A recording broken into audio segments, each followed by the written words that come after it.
must keep in mind. And the final thing I'd like to say is the Congress party is ideologically opposed to the RSS and the BJP. We have fought them since 1920, since when the RSS was born, and we will fight them till we are around. Yes, sir. I'm working for several media outlets. My question is, what are your plans for to survive? To revive the Congress party in the Northeast, where your party is now marginalized. So, do you think that you can achieve that before the? See, these ideas, you know, like the party is marginalized. Look, last I heard, the Congress party was marginalized in Karnataka. We smashed the BJP in Karnataka. Then I heard that the Congress party is marginalized in Telangana. Now I'm hearing the BJP is going to be smashed in Telangana. Then I heard Mr. Advani wrote that the laboratory of the BJP is Madhya Pradesh. We're going to decimate the BJP in Madhya Pradesh. BJP is a very strong party in Chhattisgarh. We have wiped them out of Chhattisgarh. We're going to defeat them again in the election. BJP is a very strong party in Rajasthan. Well, we defeated them the last time, we're going to defeat them again this time. Right? And we're going to do the same to them in the Northeast. Please do not underestimate the idea of the Congress party. There's a big difference between the idea of the Congress party, which is deeply embedded in the hearts of the people of Mizoram and the hearts of the people of the Northeast. And it's very easy for the BJP to portray using the media that they control, you know, such statements that our party is marginalized. It's not marginalized. Don't worry. Just be a little bit patient and see what happens in Mizoram. Yes. No, here we'll come to this lady. Mine is not going to be a political question. What is the Congress plan, you know, for weavers, the people at the grassroots level, the weavers, the artisans, the crafts, the handicraft, all these are languishing big time. A lot is being done, but still a lot more needs to be done. So what is going to be a blueprint, say, for, I'm just not asking specific to Mizoram, but across the country. Yeah. See, it's important to understand first what the BJP is trying to achieve. Right? Essentially, if you look at their policies, they are designed to attack and destroy small and medium businesses. GST is designed to help Mr. Adani, 3 or 4 of the biggest businesses, and to destroy the lives of small entrepreneurs, small businesses. Demonetization, again, designed to help the biggest businesses, destroy the lives of small and medium businesses. The farm laws, again, designed to help the biggest players and destroy the small players. Right? Take the surplus away from the farmers, put pressure on the laborers, and use import and export prices to take money away from the farmers. So that's basically the strategy. Now, we believe that that strategy causes huge problems for India, because India simply cannot produce the jobs that are needed. Largest businesses, Mr. Adani doesn't produce many jobs. The bulk of jobs that are produced in our country are produced by small and medium businesses. So, in our view, small and medium businesses are the backbone of it further. And that's where you have to start if you want to revive India's economy. Okay? First of all, look at the banking system. How much of our public sector banks' money goes to Mr. Adani, and how much of it goes to small and medium entrepreneurs? So, one step that we would like to take is to shift that balance and to say, okay, there is a space for big players, but large amounts of money must also go to small and medium players. Second, every single district in India has something that they produce very well, traditionally, right? every district in Mizoram, for example, must have a speciality. What are we doing to promote that? What support are we giving to the small entrepreneurs to help them to compete with, say, the Chinese? So these are the type of things that we would focus on, and I think the Tampunya program is aimed at exactly the point that you're raising, at least here. If you're seriously interested in it, look at some of the work that we've done in Chhattisgarh, where we've gone district by district by district and targeted specific skills and specific products and helped entrepreneurs develop them. Upskilling is another I think we should take it later. Thank you. We have limitation of question. time. We have limitation of time. No, please. We have a couple of more questions. We are requested. Sir, this is Shabana from PTI Audiovisuals. My question to you is that apart from Mizoram, there are other states which are also to undergo polling next month. So at this point of time for Congress, how challenging it is to keep their positions intact when there is a most important election, that is 2024, as far as Indian alliance is concerned. And at the same time, we have seen the way BJP is campaigning, targeting Congress on the issues of corruptions, on dynasty politics, and other things, vote bank politics. Which party? BJP. What does Amit Shah's son do? What is he doing exactly? What does Rajnath Singh's son do? We haven't let me. No, but I'm asking you the question. You're talking about dynasty politics. Last I heard, Amit Shah's son is running Indian cricket. So, please be objective. Look at the leaders in the BJP and ask yourself the question what their children are doing. And you'll find that many of their children, Anurag Thakur, many of their children are dynasties. So it's like in my first question you haven't answered, like how challenging it is for the Congress to keep their position intact as far as 2024 elections Yeah, are also concerned. I'll answer your question. If you look at the states where we're fighting elections, Telangana, Madhya Pradesh, Rajasthan, Chhattisgarh, and Mizoram, we're going to win in every single state. So it's not. I'm actually surprised. It's not challenging because when I go to Madhya Pradesh, I see a huge upsurge against the BJP. When I go to Chhattisgarh, I see huge support for our government's work there. The same in Rajasthan. So the people who are going to be having to hold on to their position is the BJP and not us. And I think if you look carefully at the opinion polls, you will find support for what I'm saying. Yes, your question. I have only one. Second last question, and then one more question. Only one question. I'm Kelvin from Dainik. Do you believe the Congress party can win in this upcoming Mizoram election? And how many seats do you expect? Well, I'm not, I can't tell the future, but I'm confident that the Congress party will do very well in these elections. I think there is a general tendency to underestimate the Congress party, and the Congress party is very strong in Mizoram. As an idea, it is very strong, and I think it will do well. Last question. So I'm Javed. I write for the Week and Manorama, and I'm a voter of Wayanad constituency. So yesterday in your speech you mentioned that Manipur has become 2 states, and one of the main demand of the Kuki community is a separate administration. According to them, separation is the only solution.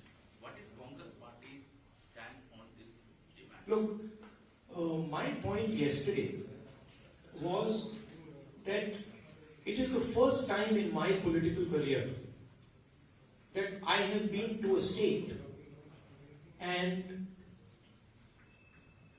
literally when I went from one area, from a Kuki area to a Meitei area, no Kukis could come with me, and when I went from Meitei area to Kuki area, no Meiteis could come with me. So my point was that the politics of division and the politics of hatred has created a division in the state, and that division needs to be repaired.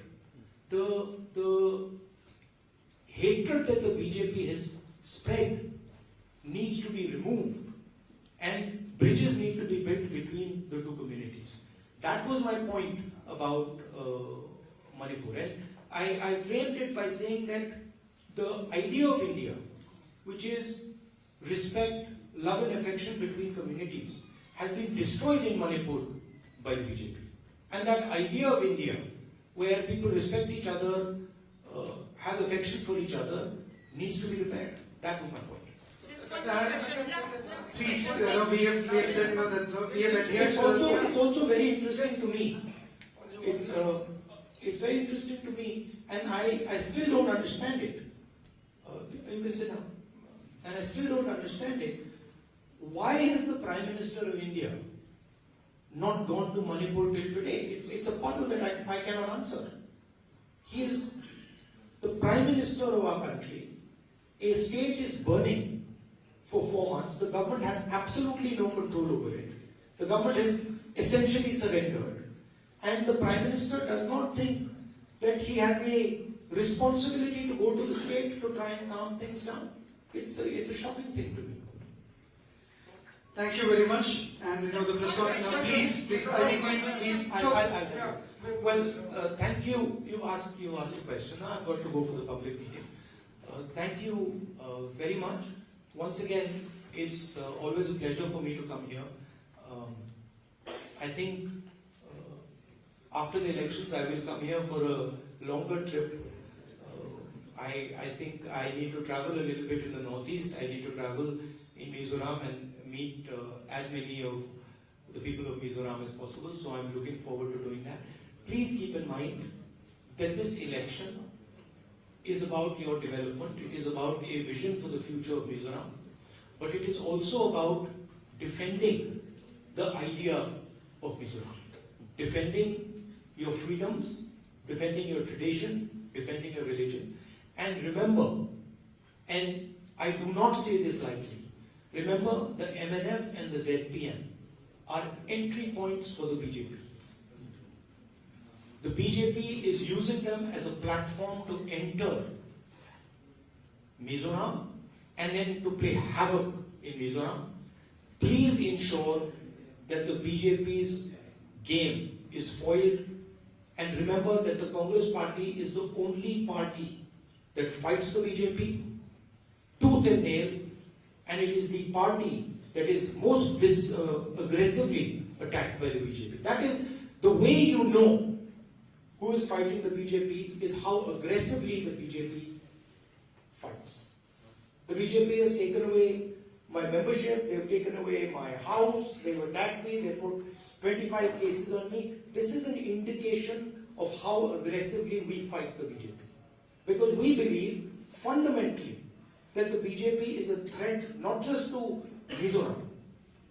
The RSS is a threat to the idea of India, and we are going to defend the idea of India in every single state, including Mizoram. So I want the youngsters, when they are voting, to think about this. Do not let your vote become an entry point for the BJP. Stop the BJP, because the consequences will not be good.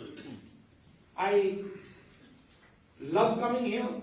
I love the people of Mizoram, and I look forward to meeting you. Unfortunately, during the Bharat Chodo Yatra, we went south to north, but hopefully I will come and spend some detailed quality time with the youngsters of Mizoram. Thank you very much. And unfortunately, all the press people, we couldn't answer. Every one of you didn't get a choice, didn't get a chance to ask questions. So I apologize for that, but time is always limited in these type of interaction. Thank you for coming. For Rahul Gandhi, there's a request for a group photograph. So what is the plan? Is it that I take questions, or would you like me to make a statement? What is Your call. Well, it's a pleasure for me to be here in Mizoram. I always like coming here, meeting the people. We had a very nice walk through Aizawl yesterday, where large numbers of people came out. And I think people from all political formations came out in the walk. in similar spirit to the idea of Bharat Jodo. So that was very nice. And of course, I'd like to thank all the people of Mizoram. When I was disqualified by the BJP, they supported me and prayed for me, and I'm very, very grateful for that. If you have any questions, I'd be happy to answer. Yesterday, you have some there. Please, Yes. one by one, Yes, sir. the gentleman will point out. Please raise your hands. We'll give chance to everybody. So you have raised first, and then you can ask. If it is a Mizo question, Purema will translate it to Rahul Gandhi. Thank you. Yes, sir. Yes, yesterday you mentioned that Indian will defend your culture, traditional and language. You said yesterday that how will you defend?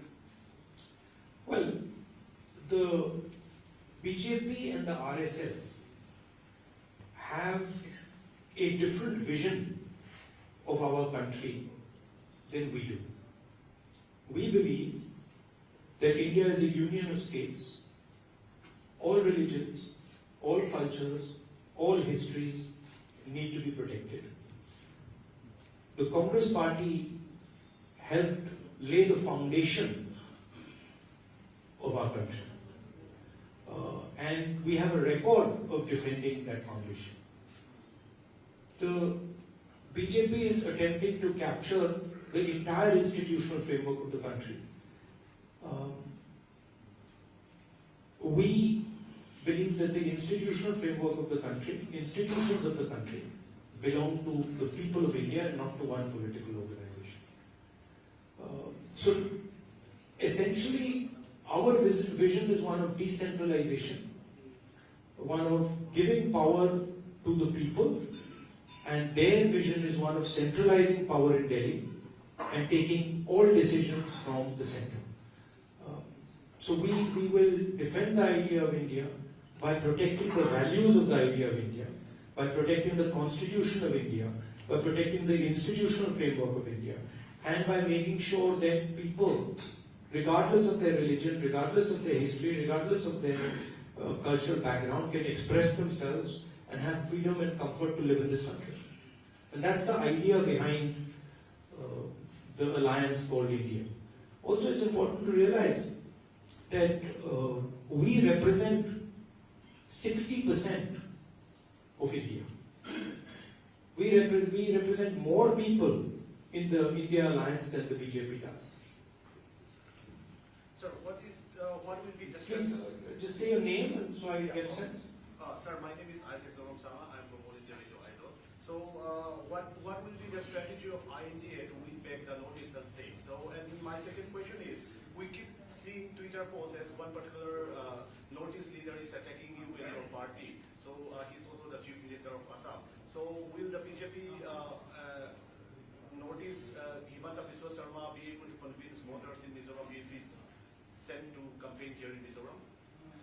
Look, as far as what our strategy is going to be, I'm not going to be laying out our strategy in a press conference. That would not be very smart of me, and that's not something that I'm interested in doing. But broadly, I can tell you that the different states in the Northeast are being attacked by the BJP and the RSS. Your religious foundation, your languages, they're all attacked by the idea of the RSS. RSS believes that India should be ruled by one ideology and by one organization. And that is really what we are fighting against. We simply do not accept that and we do not believe that. We want the people of Mizoram to take decisions for their future.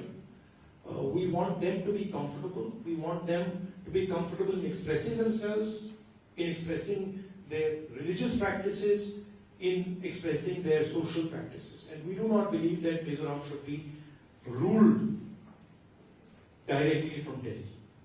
We believe in devolving power to the people of Mizoram, and that's really the fight that is taking place. Look, if you look at the two political parties, right, the MNF and the ZPM, it's very clear that these are both entry points for the BJP. MNF is directly allied with them. And it's very clear that the ZPM is not fighting the BJP. It is in fact a platform for the RSS to enter Mizoram. And I think that is what essentially the Chief Minister of Assam is doing for the BJP. He is acting as is acting to help them with the cultural annihilation of the Northeast, right? With the destruction of the cultures of the Northeast. And we believe that the culture of the Northeast, the languages, religion of the Northeast is central to the idea of India. Yesterday I said in my student interaction that what has happened in Manipur, right, is an attack on the idea of Manipur, but also a direct attack on the idea of India in Manipur. And that is, the Manipur model is the RSS model.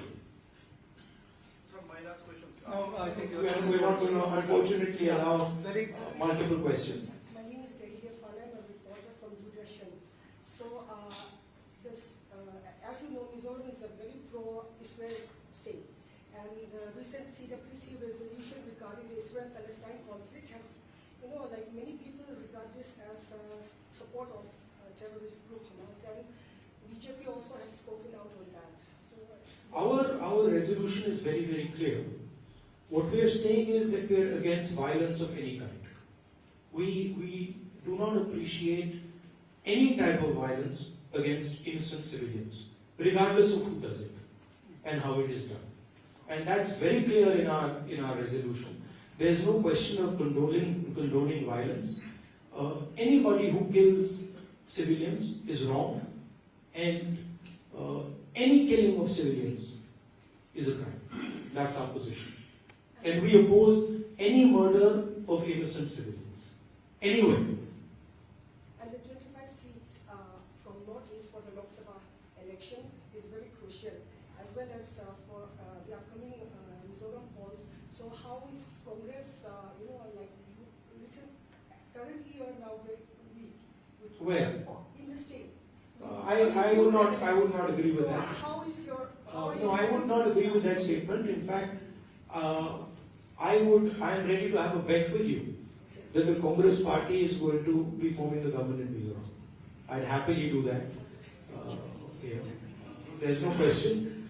It's quite clear that the people of Mizoram understand what is being done. The large contours of the election, the real question is the RSS going to control Mizoram? Yes or no? And the RSS has two ways of controlling Mizoram. One is the ZPF and the other is the MNF. The Congress party is ideologically opposed to the RSS. We will fight them tooth and nail, any corner of the country, wherever they are. They understand that, we understand that. So for them, these type of parties like the ZPM and the MNF, these are entry points. And the people of Manipur understand that, Mizoram understand that very clearly. Right? And that is why I am confident that the Congress party will do very well. Here, after that we will come to you, sir. My name is Caroline and I'm from Mizoram. So sir, I have a question about the upcoming polls in the state. In the speech that you have made yesterday, you have spoken about the successful Congress leadership in Rajasthan, Karnataka and others, especially concerning the youth and the healthcare schemes. And what can you offer for Mizoram that is unique to the state and different from what we have seen from the past? And like, can we expect youth health insurance cover of like 25 lakhs like that is done in Rajasthan? Also, my second question. No, let me answer that. And let's keep it to one question so everybody gets a chance. See, what we've been doing across the country, and this is very different than the way the BJP thinks about things. What we believe is in testing ideas.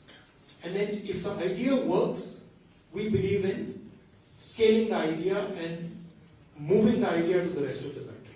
And what we've been doing is, in each one of the states where we have a government, we've been developing a vision for the people of that state. Now, you mentioned Rajasthan. Rajasthan today has the best healthcare policy in India, without any doubt. In fact, I would even say that Rajasthan as a state has one of the best healthcare policies in the world. 25 lakhs per person. Any type of surgery you need, whether you have cancer, whether you have heart disease, whether you have diabetes, it is all free in Rajasthan. And I think huge credit goes to the Congress party for developing that scheme. If we move from Rajasthan, we go to Karnataka. We've developed a structure of social security, five pillars: protection for farmers, protection for women, free bus tickets, cheap gas cylinders, and what we've designed is a social security system that protects the weakest people in the state of Karnataka. And it is universally accepted that the best social security program in the country today is in the state of Karnataka. I'm answering. I got to give you some detail also, right? And then if we move to Chhattisgarh, 2,500 rupees per quintal of rice. That's the highest price that a farmer gets in the country. And then also in Chhattisgarh, we've come out with a concept which is similar to some of the work that we are proposing to do here, which is essentially providing support to entrepreneurs, to weaker sections, to transform their life, financial support, banking support, technical support. So we are developing these different models in our states, and our idea is that when we come to power in Delhi, we will take the Rajasthan healthcare program and expand it to the rest of India. We will take some of the ideas from Chhattisgarh with regards to manufacturing, small-scale manufacturing, and expand them to the rest of India. We will take the social security program in Karnataka and expand it to the rest of India. Now, we've also developed a similar concept for Mizoram. And essentially, we're looking at old age pension, 2,000 rupees a month, gas cylinders at 750 rupees, and Tam Punya, which is economic empowerment for entrepreneurs and for people who have struggled. So this is some of the work that we're doing. It's work in progress, but we're confident that we are going to provide a vision for Mizoram that will help the young people of Mizoram. Yesterday in my walk, I met a young man who was working in an NGO, and he fights the drug menace in